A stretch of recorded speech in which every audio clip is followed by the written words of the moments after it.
The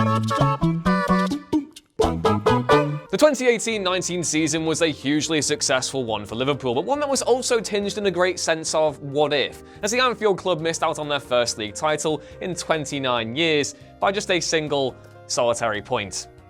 But then we did win Big Ears for the 6th time, so yeah, not as bad if you think about it that way. Speaking as a lifelong Liverpool fan, I'm more than willing to say that this is the strongest squad I've ever seen the club have. Although that may be the case, Man City have already gone and spent 60 million quid on Rodri from Atletico Madrid and have been ruthless in addressing weaknesses in their squad. Comparatively, it could be argued that the Reds may have stood still this summer. Yes, the acquisitions of Harvey Elliott and Sepp Vandenberg are both exciting, but with the departure of Alberto Moreno and the lack of squad depth up front, it's understandable as to why some fans are a little perplexed that the club hasn't cracked on and signed more talent. We're the European champions. It's a little weird. While I personally think it's unlikely we'll see any more movement before the transfer deadline, I do think these are the players that could take us to the next level, either by providing reinforcements or even an upgrade in a particular position. So yeah, I'm Ewan, this is What Culture Football, and here are 5 players Liverpool must sign to catch Man City. Number 5, Kai Havertz.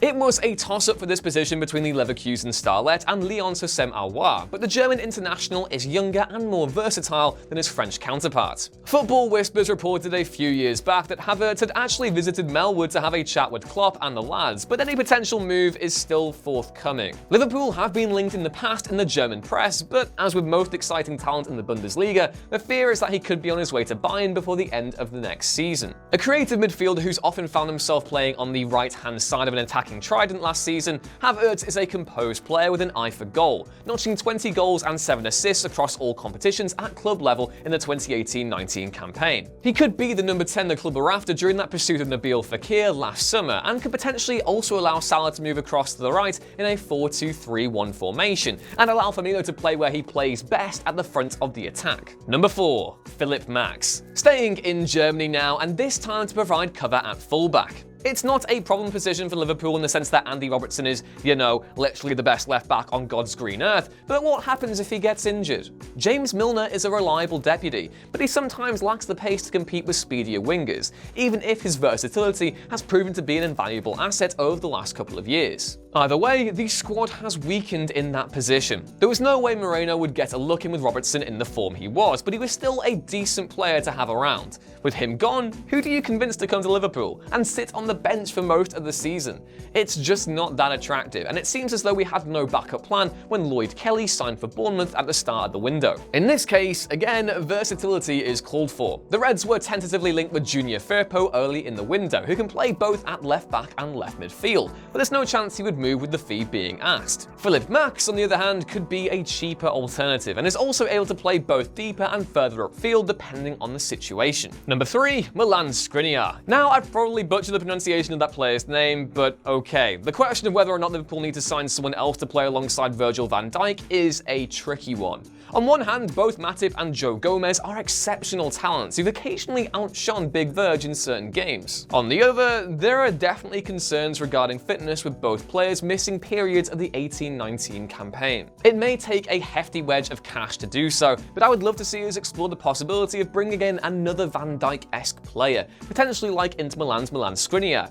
He's classy and aggressive and would more than make up for missing out on Matthias de Ligt earlier in the window. Number 2, Pepe Reina. Now, it might be a bit disingenuous to say that signing our beloved Jose will close the gap on City, but I don't care. I just want Pepe Reina back because he's a legend and his time at Liverpool shouldn't have ended as unceremoniously as it did. Now, there is a logic to this too. Simon Mignolet is the ultimate professional. He found himself displaced by Loris Karius during the 17-18 campaign, but instead of having a moan, he stuck around. Probably against his own wishes, but he's great to have around at the club.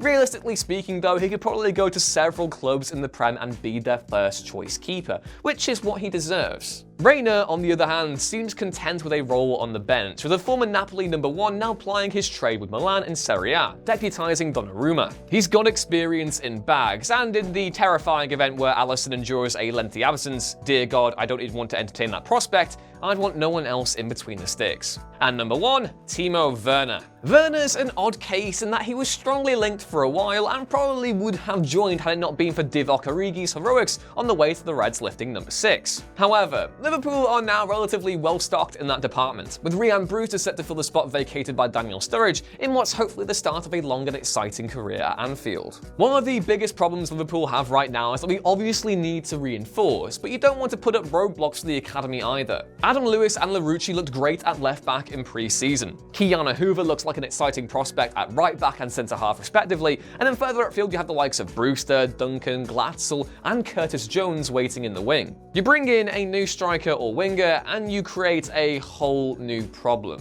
Personally, I want to see our young players doing well. I want to see Brewster break out this season, but it also makes sense to be pragmatic. Is Origi consistent enough to deputise our front three? Will Klopp fall back in love with Shaqiri again? Will Brewster actually crack on?